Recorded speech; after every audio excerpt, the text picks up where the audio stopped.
Lightweight bout, which was also rescheduled.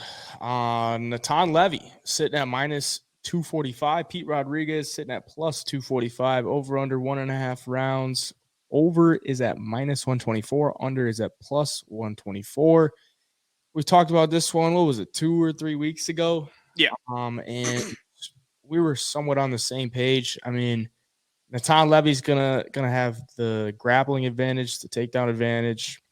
From what we know, P. Rodriguez coming down from welterweight, so maybe he's a little bit bigger in there, and Natan Levy can't get the takedowns, or he's gonna have a lot of trouble with that. But on the feet, Pete Rodriguez looks solid on the feet.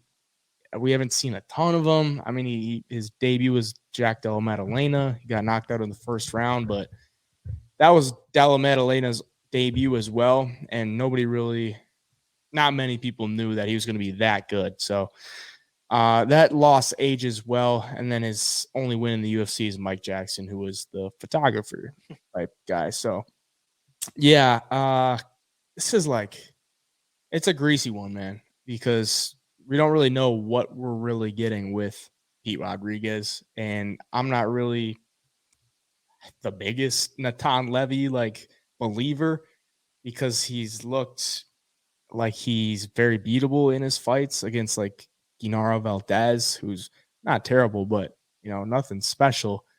And Mike Breeden, who's not terrible, but nothing special. Run of the mill lightweights. He hasn't looked dominant. He's looked solid, but not dominant. At minus 250, I don't know how to feel about it.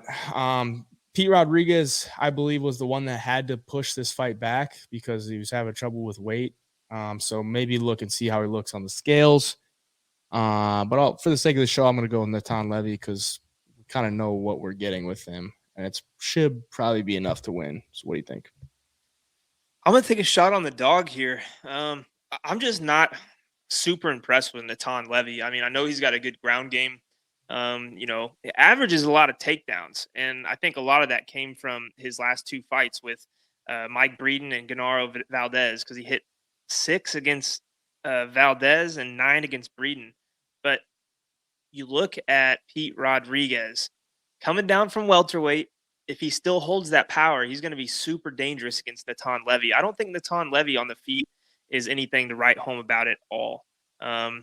He doesn't get. I mean, his striking defense is decent right now, but he's not fighting guys like Pete Rodriguez who are just going to throw caution to the wind, come forward, and try to put your lights out. Pete Rodriguez obviously lost to Jack D.